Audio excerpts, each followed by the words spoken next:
Queridos irmãos, graça e paz a todos.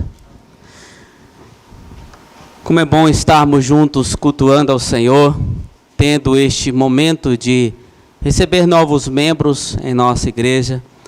Damos graças ao Senhor Deus por tudo isso. E também nos alegramos por esta oportunidade que temos em ouvir a exposição da palavra do Senhor, domingo após domingo. E conforme já vem sido avisado aos irmãos, nós iniciaremos uma nova série de pregações no livro de Levíticos, cujo tema é a vida reconciliada, expiação que purifica e santidade que preserva. Hoje pela manhã, na escola dominical, nós tivemos uma exposição sobre a estrutura teológica do livro de Levítico, que nos auxiliará nessa série de sermões. Eu também tenho explicado aos irmãos que eu não vou expor todos os capítulos sequencialmente, mas vamos pegar porções fundamentais que nos ajudam a entender cada parte específica do livro de Levítico e assim então expô-las, até chegar ao centro do livro, que é o capítulo 16, o dia da expiação. Então nós vamos fazer desta maneira, meus irmãos, e com a graça do Senhor, entenderemos não apenas mais acerca da sua palavra, mas da centralidade de Cristo e sua obra em toda a Escritura. Porque Levítico nos preparará também para a exposição que teremos logo depois no livro de Hebreus, tá? Então, pela graça do Senhor, nós temos aí esse privilégio. E hoje nós vamos meditar em Levítico capítulo 1, dos versos 1 a 9. Levítico capítulo 1, dos versos 1 a 9. E ao mesmo tempo nós vamos fazer menções aos outros versículos do capítulo 1, que se adequam à exposição dos versos de 1 a 9 também. Acompanhem atentamente a leitura da palavra do nosso Deus, que diz o seguinte: O Senhor chamou Moisés e da tenda do encontro lhe disse: Fale aos filhos de Israel e diga-lhes: quando alguém trouxer oferta ao Senhor, traga um animal do rebanho de gado ou do rebanho de gado miúdo. Se a oferta for holocausto do rebanho de gado, o homem trará um macho sem defeito. Ele o trará à porta da tenda do encontro, para que o homem seja aceito diante do Senhor. Porá a mão sobre a cabeça do holocausto para que seja aceito a favor dele, para sua expiação. Depois matará o novilho diante do Senhor. Os filhos de Arão, os sacerdotes, apresentarão o sangue e o aspergirão ao redor sobre o altar que está diante da porta da tenda do encontro. Então ele tirará o couro do animal e o cortará em pedaços. E os filhos do sacerdote Arão acenderão fogo sobre o altar e porão em ordem lenha sobre o fogo. Também os filhos de Arão, os sacerdotes, colocarão em ordem os pedaços, a saber, a cabeça e a gordura sobre a lenha que está no fogo sobre o altar. Porém, as entranhas e as pernas, os sacerdotes as lavará com água, e queimará tudo isso sobre o altar. É holocausto, oferta queimada de aroma agradável ao Senhor. Vamos orar mais uma vez, clamando a misericórdia do Senhor para que possamos compreender a sua palavra. Soberano Deus Trino, muito obrigado, Senhor, por esta oportunidade de ouvirmos a tua palavra. Um livro, ó Deus, às vezes tão desprezado pelos próprios leitores da Bíblia, que ao começar a lê-lo, pensam só ser um aglomerado, Senhor, de leis, que serviam apenas para a antiga aliança, para o Antigo Testamento, ou para o povo que estava no deserto. Mas como nós já vimos hoje pela manhã e veremos na exposição deste livro, ó Deus, nós temos a plena convicção que ele é de suma importância, como todas as outras partes das Sagradas Escrituras. Foi o Senhor mesmo, por meio de Paulo, que diz que toda a Escritura é útil para o ensino, para a repreensão, para a correção, ó Deus, para a educação na justiça. E não é diferente com este livro de Levítico. Portanto, nós suplicamos que nos ajude a entendê-lo, conforme o Senhor o revelou. E assim possamos ser edificados no dia de hoje, principalmente, ó Deus, olhando para quem este livro apontava, para Cristo, nosso Redentor, o sacrifício perfeito, a expiação perfeita, o holocausto perfeito que levou sobre si os nossos pecados e as nossas transgressões. O nosso sacerdote que não apenas nos representa, ó Deus, mas que também foi oferta representada. Ó Deus, ajuda-nos pelos méritos de Jesus, nosso Salvador, hoje e sempre. Amém. Meus irmãos, para nós é inimaginável pensar em chegar muito perto do Sol, porque a sua intensidade de calor e radiação é tão extrema que destruiria instantaneamente qualquer ser humano ou objeto não protegido que se aproximasse demais. Sua energia é incompatível com a nossa natureza frágil. Não é simplesmente uma questão de desejo, é uma questão de natureza. O Sol é grande demais, intenso demais, poderoso demais para ser tocado. E a distância segura é justamente essa que nós estamos, aqui na Terra e ele lá no lugar dele. Mas, queridos, se eu te disser que existe algo, ou melhor, alguém, cuja energia e intensidade é imensuravelmente maior que o Sol. Sim, eu estou falando do Senhor Deus Todo-Poderoso. A santidade de Deus é infinitamente mais intensa do que o fogo do Sol. Sua pureza é absolutamente incompatível com o pecado.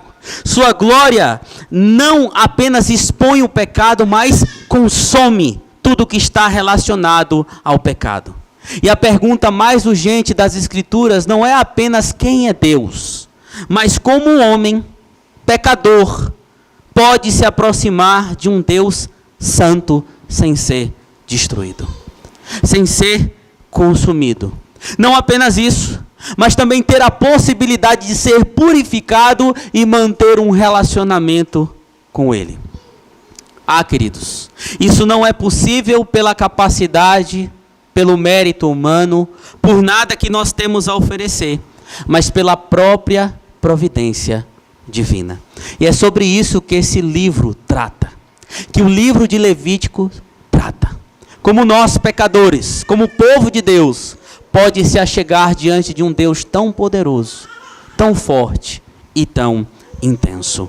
Meus irmãos, o livro de Levítico é o terceiro livro do Pentateuco, ou seja, dos 5 livros de Moisés, e ocupa também o seu centro teológico, conforme nós vimos hoje pela manhã. Ele não está ali por acaso. E mostra que depois que Deus redime o povo do Egito em Êxodo e passa a habitar no meio deles por meio do tabernáculo, surge essa pergunta inevitável, gente: como os seres humanos pecadores podem se aproximar de um Deus absolutamente santo sem ser consumido? E aqui nós vamos ver a resposta a essa pergunta. Aqui nesse livro nós aprenderemos que o mesmo Deus cuja santidade impede o acesso a Ele, é aquele também que em sua graça proveu o meio de acesso, conforme a forma de redenção que Ele vai trazer nesse livro. O caminho até Deus não é descoberto pelo homem, é revelado pelo próprio Deus. Leis, ofertas, sacrifícios, formas de purificação eram provisões divinas, meios graciosos pelos quais Deus ensinava ao pecador o caminho da reconciliação, revelando que o acesso à sua santa presença só é possível por meio de uma expiação que Ele mesmo estabelece. Não é por acaso, por exemplo, que o capítulo 16 constitui o próprio centro do livro de Levíticos. Ali nós encontramos o dia da expiação, o momento mais solene de todo o sistema sacrificial deste livro e das Escrituras, quando o sangue era levado até o Santo dos Santos para fazer expiação pelo pecado do povo.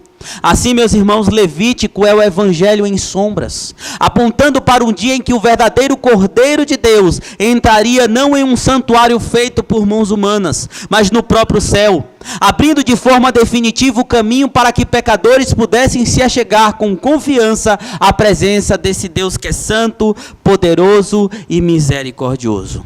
E é exatamente isso que começa a ser estabelecido, principalmente aqui no capítulo 1 dos versos 1 a 9, onde encontramos os fundamentos da aproximação aceitável ao Senhor. Quais foram os fundamentos para que os homens pudessem se aproximar do Senhor? E é isso que nós vamos ver nesta noite. E conforme os versos de 1 a 2, fica claro para nós que nessa aproximação, que é possível, nós temos a ideia clara que o Senhor é quem toma a iniciativa. O Senhor é quem toma a iniciativa, é Ele que dá o pontapé inicial. É dito aqui que o Senhor chamou Moisés da tenda do encontro para lhe dizer algo. Essa ideia aqui de chamar, nós vimos hoje pela manhã também que, diferente do título levítico, que é um título que nós temos na Septuaginta, que é a Bíblia grega, que traduz a Bíblia hebraica para a língua grega, nós já explicamos aqui todo o contexto histórico para os irmãos, que fala ou tenta descrever essa ideia da vida dos levitas, do sistema sacrificial que eles faziam, do sacerdote também. O tema na Bíblia hebraica original é "e chamou". É justamente essa primeira palavra que nós temos no livro aqui. E este tema, esta primeira palavra, este primeiro termo aqui, já traz uma ideia clara do que o Senhor está fazendo. Porque o Senhor é quem primeiro cria a aproximação com o mediador. Lembre-se que Moisés foi escolhido para ser mediador entre Deus e o povo liberto do Egito. Então Deus chamou Moisés de uma sarça para libertar o povo. Depois do cume do Monte Sinai para instruir o povo. Agora o Senhor chama Moisés de dentro da tenda para mostrar como esse povo pode ser santificado diante dele. Chama da tenda do encontro. Nós vemos no livro de Êxodo, por exemplo, que existia uma tenda do encontro que ficava fora do acampamento e servia como lugar de revelação, onde Deus se revelava a Moisés. Mas quando o texto fala que Deus chamou aqui da tenda da congregação ou do encontro, já está se referindo ao tabernáculo que foi construído conforme a vontade do Senhor. Aquela coisa funcional, para poder então simbolizar e trazer ali de fato a presença de Deus no meio do seu povo. O Senhor se fazia presente. A Arca da Aliança era o alvo central da presença de Deus no meio do seu povo. É dito também que o Senhor se fazia presente, o fogo vindo do Senhor consumia os holocaustos e que uma fumaça enchia aquele lugar. E assim era o auge da presença do Senhor no meio do seu povo. Então o Senhor chama Moisés de dentro da tenda. Agora, tem outras coisas aqui, talvez imperceptíveis no texto, mas que é importante nós entendermos. A forma com a qual o texto começa, no verso 1, traz uma forma típica de continuidade narrativa na língua hebraica. Ou seja, nós não temos aqui um novo começo, mas uma continuidade que vem de Êxodo até então o livro de Levítico. É um avanço, é uma sequência. E ao que, de fato, esse texto vai fazer referência? Se você olhar lá Êxodo 40, verso 35, é dito que Moisés não podia entrar na tenda do encontro porque a nuvem permanecia sobre ela. A glória do Senhor enchia o tabernáculo e Moisés não podia se aproximar.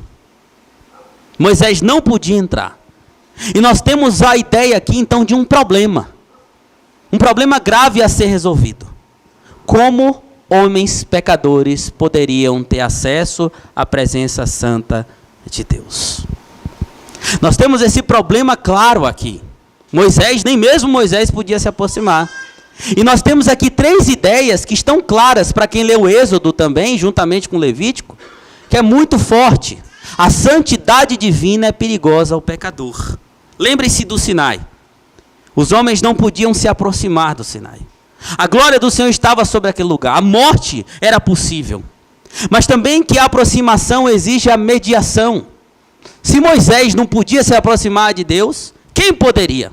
E a glória de Deus impede que as pessoas cheguem, até que Ele mesmo faça o convite.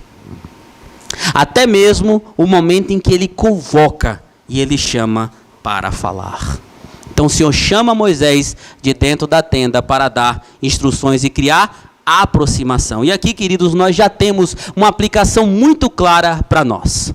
Hebreus 10, de 19 a 20, diz o seguinte: portanto, meus irmãos, tendo ousadia para entrar no santuário pelo sangue de Jesus, pelo novo e vivo caminho que Ele nos abriu por meio do véu, isto é, pela sua carne. Todo o acesso a Deus é através da pessoa de Cristo como mediador. E isso é que fica claro para nós agora. É o Senhor que chama, mas temos esse acesso à presença dele por meio de Cristo Jesus. Fora de Deus, fora de Cristo, só é fogo consumidor. Somente em Deus há a verdadeira reconciliação, porque nós não somos dignos. Mas Cristo, aquele que é digno, permite que nós tenhamos aproximação diante de Deus. Sua carne foi rasgada como véu. Sua morte que abriu a entrada, sua intercessão mantém esse acesso à presença de Deus. Como é que nós hoje podemos nos assegar diante de Deus Santo se Cristo estiver à nossa fronte? Se o sangue de Cristo estiver sobre a nossa vida? Portanto, quando nos aproximamos de Deus, devemos nos aproximar com confiança e humildade, não olhando para a nossa própria dignidade. Este é o problema, até mesmo de crentes que deveriam saber disso. Foi dito isso aqui no momento de contrição. Às vezes nós queremos aparecer diante de Deus cheio de disse e me disse, cheios de ufanação própria, cheio de egoísmo, dizendo: Senhor, eu posso, Senhor, eu faço, Senhor, eu leio a Bíblia, Senhor, eu vou à igreja, Senhor, eu dou donativos aos pobres, eu dizimo, eu faço qualquer outra coisa, então eu me sinto bem de estar na presença do Senhor. Não.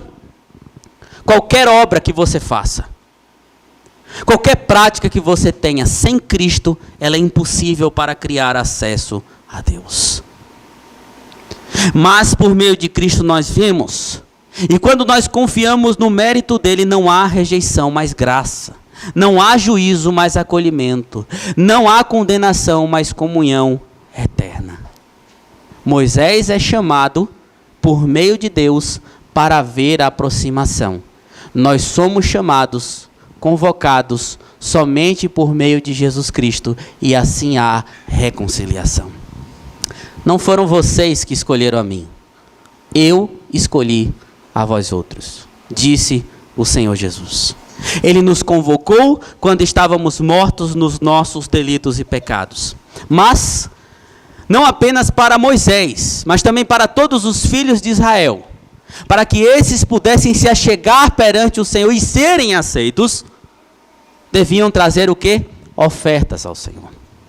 Quando alguém, um homem, trouxer uma oferta diante do Senhor, é isso que diz então aqui os primeiros versos, principalmente o verso de número 2. Quando esses vierem, traga aí um animal do rebanho de gado ou rebanho de gado miúdo, ou seja, um animal pecuário, poderia ser bois e vacas, e o rebanho miúdo aqui geralmente era uma referência a ovelhas e cabras. Vocês precisam trazer uma oferta para que haja um acesso à minha presença. E aqui nós temos outro princípio importante. Todos deveriam vir diante do Senhor, mas ninguém deveria vir de mãos vazias.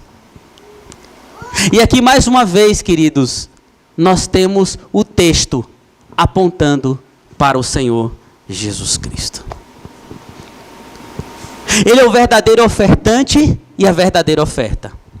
Ele não apenas trouxe algo a Deus, ele trouxe a si mesmo a Deus. Sua vida foi apresentada, seu sangue derramado, sua carne consumida.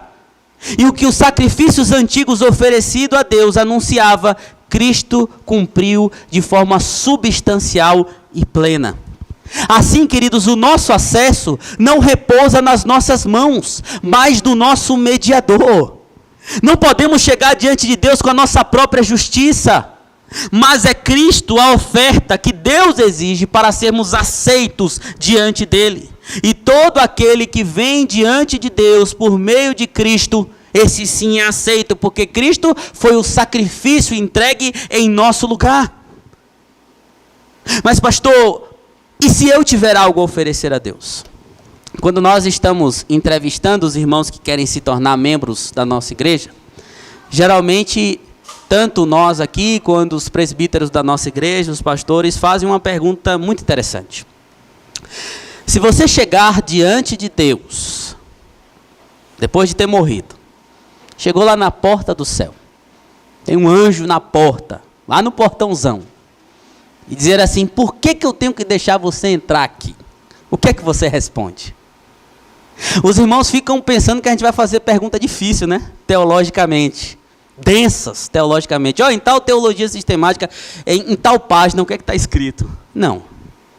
Essa pergunta parece simples. E infelizmente tem muitos que caem de vez em quando. Não, porque eu vim para a igreja. Não, porque eu segui tudo aquilo que o pastor mandou eu fazer.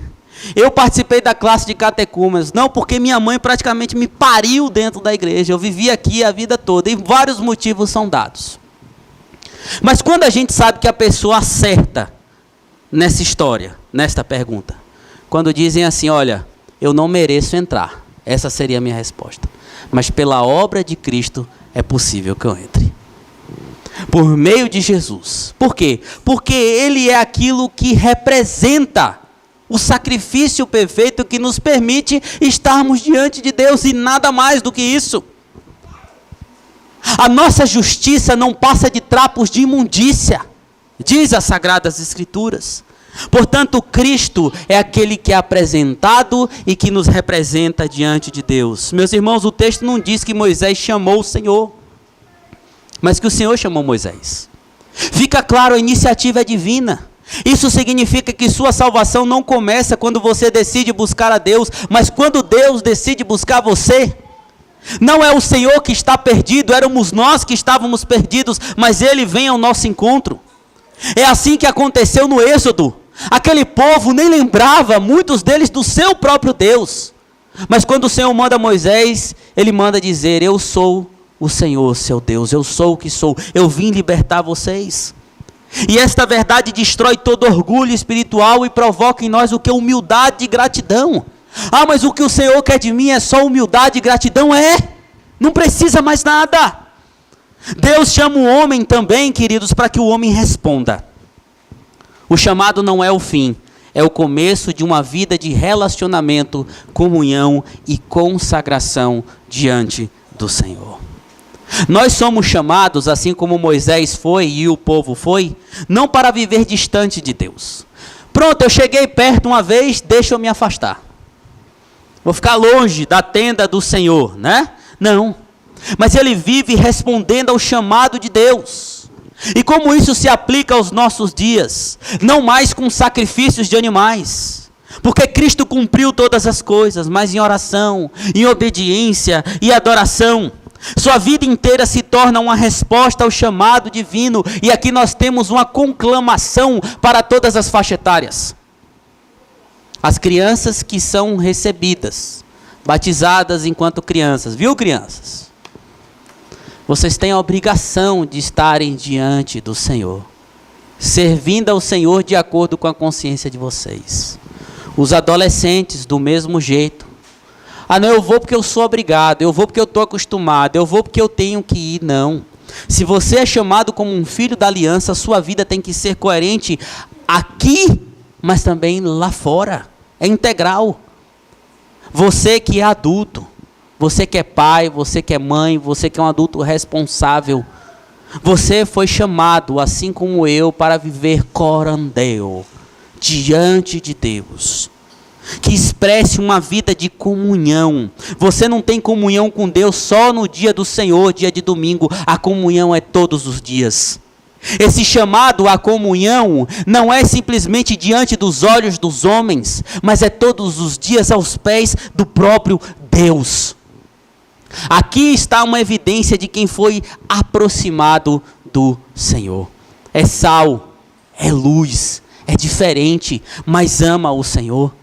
Nós vivemos um tempo, queridos, estranho, onde pessoas vão para shows gospels, para certos eventos gospel, e diz assim, eu amo o Senhor, avivamento, todo ano tem um avivamento e nunca chega, né?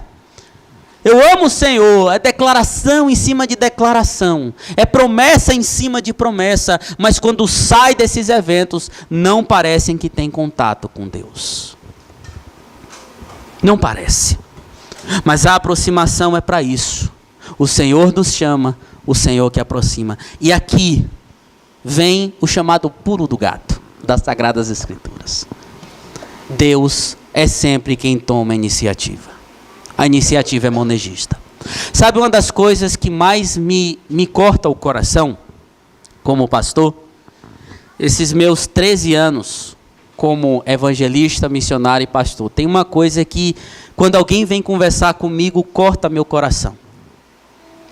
Pastor, eu amo muito meu pai, eu amo muito minha mãe, eu amo muito meu cônjuge, eu amo muito meus filhos. Mas quanto mais eu falo do Senhor, mais parece que eles se afastam. Estou desesperado. Um marido crente, a esposa não quer saber de Deus. A esposa crente, o marido não quer saber de Deus. E assim, por diante, dentro dos relacionamentos interpessoais. E agora, meu Deus? Mas saibam de uma coisa, não é pelo muito falar. Não é pelo muito insistir. Você tem sim que ser exemplo, mas não vai ser isso que vai atrair a pessoa. Somente Deus pode atrair alguém, conforme os propósitos dele, conforme a iniciativa dele. Como disse Agostinho, é com amor eterno que ele nos atrai, que ele nos chama. Eu sei que para você que ama tanto as pessoas que você reclama que não estão perto do Senhor, mesmo você tendo conhecimento bíblico, é difícil ouvir isso. Mas confie na soberania do Senhor. Não reclame. Ore, coloque nas mãos de Deus, mas se alegre porque Ele já chamou a sua vida. E o mesmo Deus que é poderoso e chamou você, pode, sendo da vontade dEle, chamar quem você ama também. Mas pelo sim ou pelo não, louvado seja o nome do Senhor. Mas o texto nos ensina mais. Nos mostra que essa aproximação, esse fundamento de aproximação que é aceito diante do Senhor, também deixa claro que o Senhor provê o sacrifício substitutivo que traz essa aceitação. Dos versos de 3 a 15, nós temos claro aqui o coração do capítulo. Um macho sem defeito, sendo oferecido em posição de mão, a morte da vítima, o sangue aspergido. Aqui, queridos, já está desenvolvendo-se a teologia do holocausto, da oferta. Então o texto deixa claro para nós. Se a oferta for de holocausto do rebanho, o homem trará um macho sem defeito. Observe essa expressão aqui, trará. Pode ser também traduzida como oferecerá. É uma raiz, uma palavra que traz uma ideia na língua hebraica de aproximação. E é muito usado no texto. Aproximar, trazer, aproximar, trazer. É uma ideia enfática que certamente você deve trazer, deve se aproximar. Sacrificar é um ato essencial na aproximação aqui. Temos também essa ideia de ser um macho. Por que o texto fala isso? Porque no sistema sacrificial, o novilho macho sem defeito era considerado algo valioso. Então deve haver aproximação com algo valioso. O animal deveria ser perfeito e ter integridade física. Precisava ser algo irrepreensível. O Senhor Deus exigia isso nos seus sacrifícios. E se não fizesse, seria um insulto. Conforme nós vimos dos profetas menores em Malaquias, o Senhor dizia assim: vocês trazem as ofertas para mim, mas os animais doentes, não é da maneira que eu pedi, e sobe como algo podre à minha presença. Nós temos aqui a ideia de exigência cultual do Senhor, mas que espelhava uma integridade que deveria ser moral.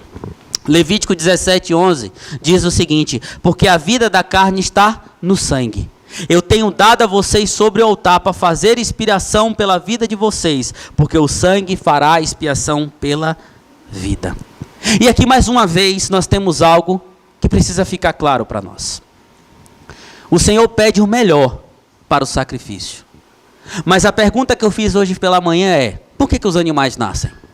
E até as crianças sabem responder: porque o Senhor Deus permitiu assim. Porque o Senhor Deus quis assim. Então aquilo que é pedido para ser consagrado vem da própria provisão de Deus. É Ele que provê o sangue. Nessa aproximação é Ele que dá tudo. Então nós temos a ideia central. A aceitação diante de Deus vem por meio de um substituto aprovado que Ele mesmo dá. E aqui mais uma vez nós lembramos do sacrifício perfeito. 1 Pedro 1, de 18 a 20 diz: sabendo que não foi mediante coisas perecíveis como prata ou ouro que vocês foram resgatados da vida inútil que seus pais lhe legaram, mas pelo precioso sangue de Cristo, como um cordeiro sem defeito e sem mácula. Y.C. Sproul argumenta em seu livro A Verdade da Cruz que Deus aceitou o sacrifício de Jesus porque ele era perfeitamente justo e plenamente qualificado, o qual não cometeu pecado e nem na sua boca se achou engano. Foi o Senhor Deus que proveu Jesus para mim e para você. Foi o Senhor Deus que trouxe o sacrifício perfeito para que nós pudéssemos ter esse relacionamento com Ele. E olha que interessante, o texto também fala de pôr a mão sobre o animal. A imposição de mão aqui sobre a cabeça do animal não era só um gesto. A ideia aqui é de pressionar firmemente. Era para sugerir uma identificação profunda entre a oferta e o ofertante. O adorador reconhece então que está sendo representado pelo animal. Então nós temos aqui uma transferência representativa. E assim então havia expiação diante de Deus. Expiação tem um sentido de cobrir, de apagar. Também significa resgatar, conforme Êxodo 30:16. Então esse termo também será importante para o centro do livro, que é o capítulo 16, o dia da expiação. E traz justamente essa ideia aqui de remover a ofensa e restaurar a comunhão com o adorador por meio do sacrifício. O ofertante então mata o animal diante do Senhor. Os sacerdotes vão aspergir o sangue diante do altar que estava à entrada da tenda, sinalizando que a vida oferecida é apresentada ao Senhor Deus. Dos versos 10 a 14, nós temos aí uma ampliação desses mandamentos, mostrando que a mesma palavra de Deus traz esse mesmo governo para os diferentes tipos de oferta, para o gado miúdo, ovelhas, cabras, mas também para aves. Vemos que o animal seria morto, o sangue aspergido, de qualquer animal a ser oferecido conforme a vontade do Senhor. Mas independente do valor da oferta, os princípios ficam: morte substitutiva, apresentação de sangue e representação, mediação sacerdotal. E aqui mais uma vez nós nos lembramos de Hebreus 9:22, que diz o seguinte: sem derramamento de sangue não há remissão. 1 João 1:7, o sangue de Jesus, seu Filho, é que vai nos purificar de todos os pecados. E Hebreus 4 diz o seguinte: tendo, pois, um grande sumo sacerdote, Jesus, o Filho de Deus, cheguemo-nos, portanto, confiadamente ao trono de graça. Jesus é a morte substitutiva, é o sangue apresentado, e Ele também é o sacerdote que media entre nós e Deus. Ah, queridos, o sacrifício não era barato. Uma vida foi entregue. O sangue era derramado. O pecado também fica claro para nós que não é algo trivial aos olhos de Deus. Por isso Cristo não derramou nem prata nem ouro, mas o seu sangue. Uma das coisas que eu falei uma vez numa classe de catecúmenos nossa foi: ó pessoal, esse tipo de Deus aí que vocês ouviram falar até hoje não é o Deus da Bíblia não. Não é aquele Deus paz e amor, né?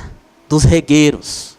A galera dos anos 70, não, meu Deus é paz e amor, é só amor. E o ódio de Deus não existe, é só paz e amor.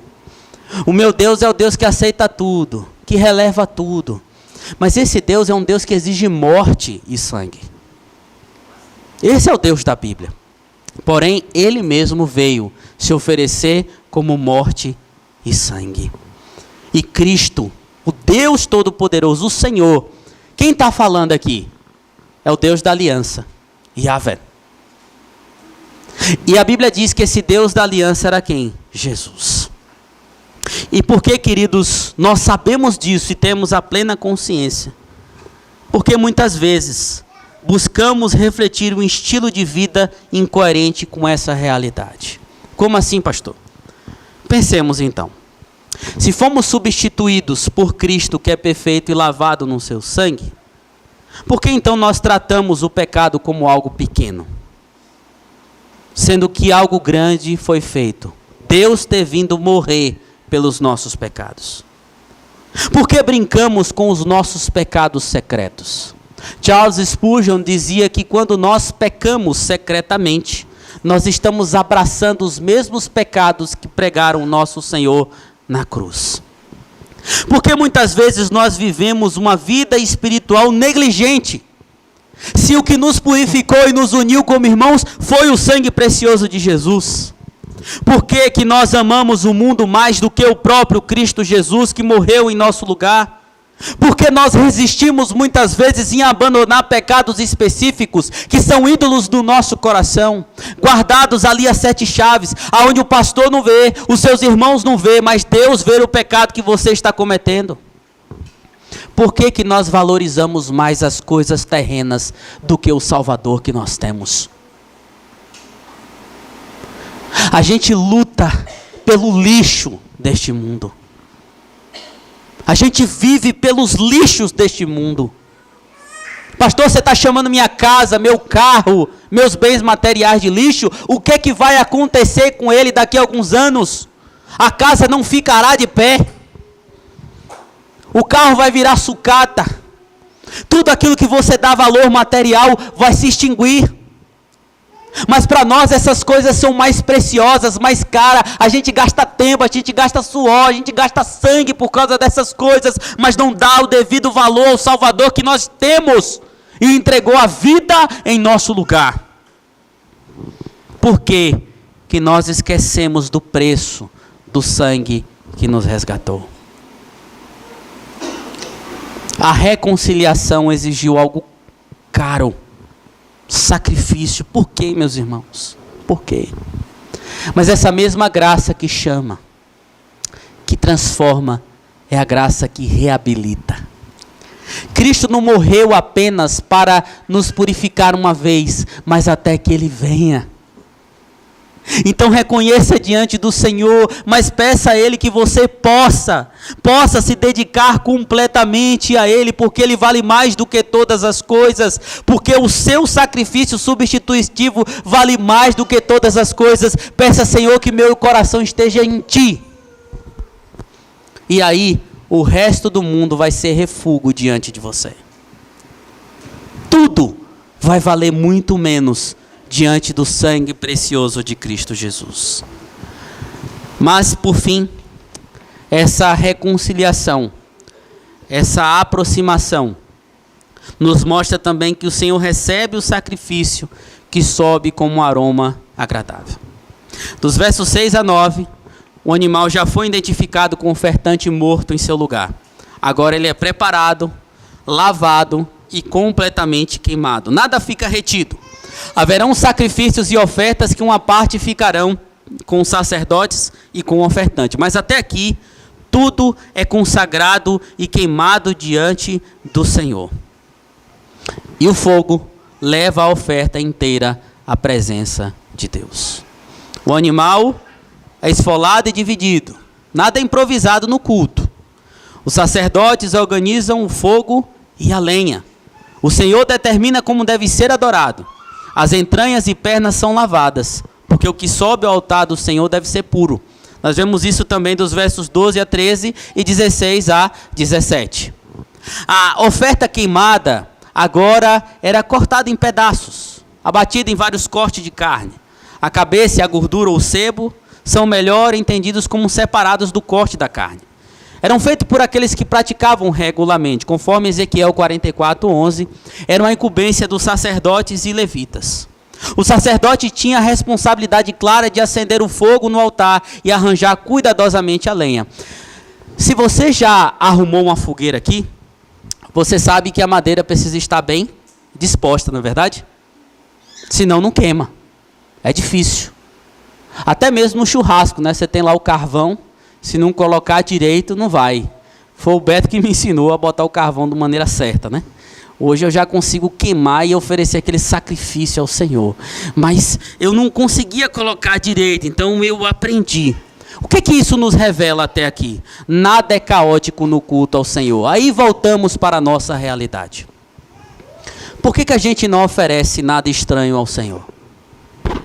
Por que a gente não põe novas coisas no culto ao Senhor?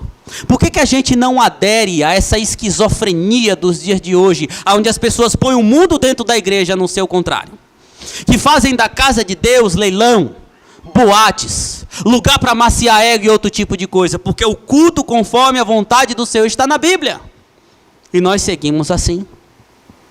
O fogo é preparado, a lenha organizada, tudo é colocado diante do Senhor certinho. E aí é queimado. Mas o verso 9 acrescenta um detalhe solene. As entranhas, as pernas deveriam ser lavadas com água antes de serem queimadas. Por quê? Porque os órgãos internos tinham impureza, as pernas poderiam estar sujas, tudo deveria ser removido como imundiça para ser puro diante do Senhor. O sistema de Levítico não foi dado num vácuo, mas em um mundo saturado de rituais pagãos. Muitos chegavam diante dos seus deuses. Os deuses da época eram sempre irados e precisavam de ofertas para apaziguar. Mas os animais muitas vezes vinham de qualquer jeito. As entranhas, por exemplo, muitas vezes foram usadas para adivinhações místicas. O Senhor diz o seguinte: não, eu quero tudo puro e tudo queimado para vir diante de mim. É assim que tem que ser. Então, queridos, a primeira sessão conclui descrevendo essa oferta de 3 formas: holocausto, oferta queimada e aroma agradável ao Senhor, ou seja, algo favorável. E aqui nós temos o final de toda a oferta, ser recebido como algo agradável diante de Deus. Alguém aqui já comeu amêndoa de cacau pura? Já? Não? A amêndoa de cacau tem um processo. Você tira ela, tira a polpa, dá para fazer suco de cacau. A Viviane não gostou muito não, mas eu gosto, né? Trouxe para ela provar toda empolgada. Falei, vai gostar, não gostou não. Né? Mas a gente está acostumado, gosta. Você pega a amêndoa, põe no sol. Ela vai torrar, torrar, torrar. Depois ela passa por um outro processo de torra. Se você botar aquilo ali na boca, você vai ver o que é um trem amargo. Pastor, mas e o Nescau? Né? E o achocolatado, e o biscoito, que é docinho? Ali não tem nada a ver com o primeiro processo da amêndoa de cacau, que vai virar o chocolate. Mas, entre Itabuna e Itapé, no sul da Bahia, de onde eu sou, tem uma fábrica da Nestlé. E aí, devido aos processos, aquele negócio que, quando queimado inicialmente, cheira mal, ou quando você põe na boca, fica amargo, traz em determinado momento da noite um cheiro maravilhoso de chocolate. Um cheiro doce, um cheiro agradável, um cheiro maravilhoso. Quando você vai aqui para a Serra Negra, você passa por Amparo. E lá tem a fábrica da IP. Acho que, se não todo mundo aqui, a maioria já passou por lá, né? Tem dia que você não sente cheiro nenhum. Mas tem dia que você passa e está aquele cheiro maravilhoso lá, né? Então os processos, por mais que aquilo que vem primeiro não pareça tão agradável, o seu final, o seu propósito vai vir como algo agradável, como um aroma suave. E é mais ou menos isso aqui. Por mais que matar bicho, oferecer bicho, sangue sendo degolado, derramado, bicho sendo degolado, e todo esse processo de oferenda ao Senhor pareça uma coisa complicada no início, subiria como um aroma agradável a Deus, como agradável ao Senhor. E isso nos ensina que o culto e tudo que nós fazemos para a glória de Deus deve ser inicialmente agradável a Ele.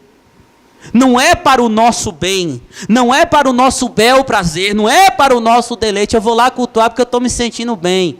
Não. Ou eu quero fazer de uma determinada maneira porque eu vou me sentir bem. Não. É conforme o Senhor, queridos, deixa claro para nós. E assim será agradável a Ele. Mas quando o ofertante degolava a vítima, existia uma coisa interessante ali. Ele via que aquela morte era sua. Aquela morte do animal mostrava o que ele merecia, porque o salário do pecado é a morte. O animal sendo consumido agora está diante de Deus.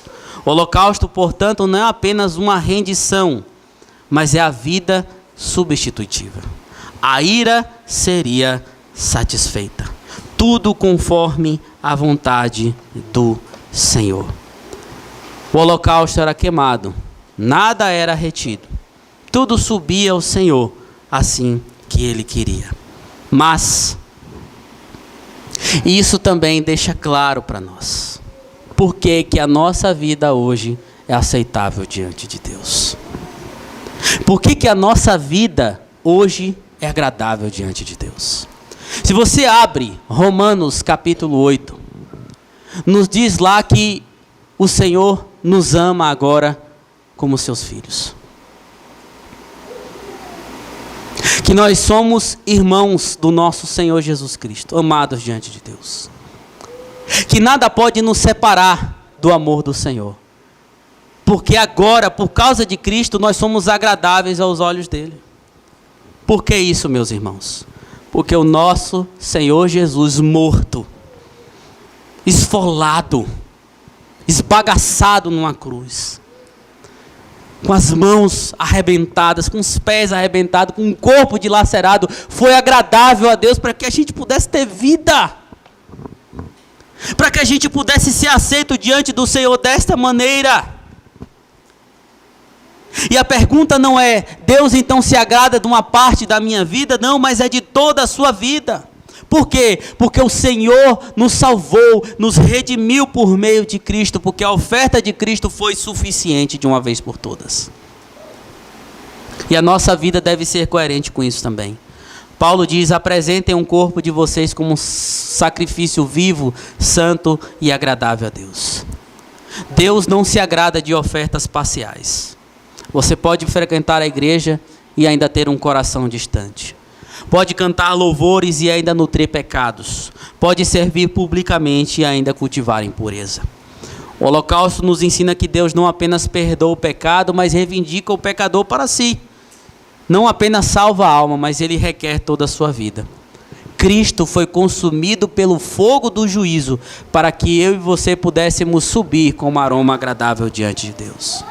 Portanto, não vivam mais para si mesmo. Vivam como alguém que foram substituídos, comprados e que são tidos como agradáveis diante do Senhor neste momento. Por que nós podemos nos achegar diante de Deus? Porque o próprio Deus nos chamou e proveu o que era necessário para isso. Não há outra possibilidade de se achegar diante de Deus.